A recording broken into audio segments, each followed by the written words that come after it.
السلام عليكم، مرحبا بكم معايا. نتمنى تكونوا بخير وعلى خير وفي صحه جيده. اليوم غادي نقدم لكم البنات هاد لي كوكيز هادو كتقدروا توجدوهم لوليداتكم المدرسه.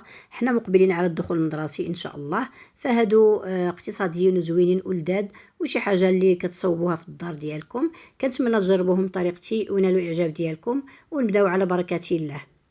في واحد الزلافه تناخذ تقريبا، هنا عندي 100 غرام ديال الزبده من نوع حيواني، كنضيف ليها كاس ديال السكر حبيبات، كيس من الفاني، وممكن تعوضوا الفاني بالحامض. الا عندكم الحامض حكوا القشور ديال الحامض كيكون احسن، كيعطيهم مذاق زوين. من بعد كنضيف واحد البيضه، وتنخدم الزبده مع السكر والبيض،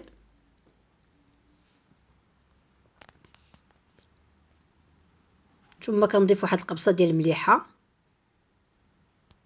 نص كاس من زيت نباتيه،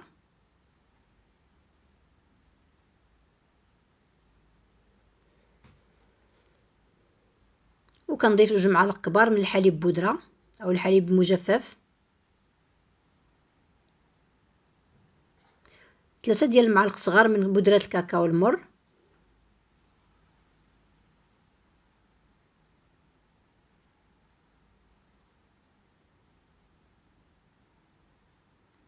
وكنضيف نص معلقه ديال الخميره الخاصه بالحلوى،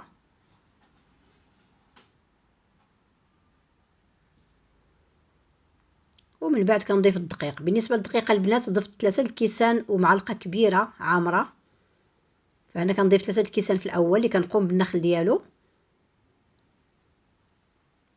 ودائما نختاروا الدقيق اللي يكون خاص بالحلويات، نوعيه جيده باش تنجح معنا الوصفات ديالنا. وكندخل الدقيق في الخليط السائل حتى كنحصلوا عليه على هذا الشكل. هنا كنضيف واحد المعلقه كبيره ديال الدقيق وكنجمع بها العجينه. بالنسبه لهاد العجينه البنات راه ما كندلكوهاش، غير كنجمعوها وصافي. صافي هنا حصلت على هذا القوام هذا، عجينه رطبه ومرمله. في هذه المرحله هذه كنضيف لها كاس ديال السكر حبيبات، اولا عفوا شوكولا بيبي دو شوكولا، وتندخل فيها الشوكولاط على هذا الشكل.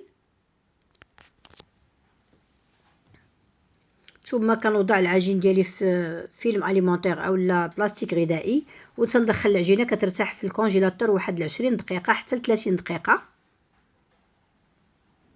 من بعد كنوضع ما بين 2 ديال الورقات ديال خاصين من المطبخ، وتنطلق العجينه تنسرحها.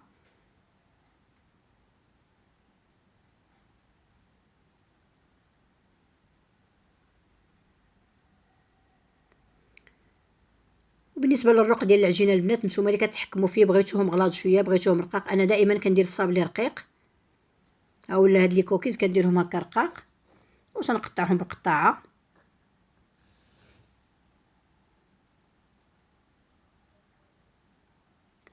وكنتمنى البنات تشجعوني بلي لايك ديالكم، تعليقاتكم، وتبارطاجيو الفيديو مع الاصدقاء والاحباب باش تعم الفائده. صافي بعد ما كملت التقطاع ديال الكوكيز ديالي كنوضعو في اللاطه. الفران البنات راه سخنته من قبل على درجه حراره 180 من الفوق ومن التحت. كنشغل عليه الفرفاره وكندخل ليه لي كوكيز ديالي كيطيبوا. كياخذوا لي 14 حتى 16 دقيقه كيتحمروا، كيتشموا الريحه ديالهم. هذا كيعني انهم طابوا. صافي كتخرجوهم من الفرن، صافي غادي ندخلهم يطيبوا ونرجع معكم. وهادو هما لي كوكيز ديالنا كيجيو على هذا الشكل، وكيخرجوا لنا البنات كميه كبيره. تقريبا انا هنا عندي اكثر من 30 حبه ديال الكوكيز، راه الحجم ديالهم متوسط ماشي صغير. كنتمنى الفيديو ينال الاعجاب ديالكم. الى عجبتكم الوصفه اليوم ما تساونيش من لايك ديالكم، تعليقاتكم، كذلك الاشتراك في القناه، والى اللقاء.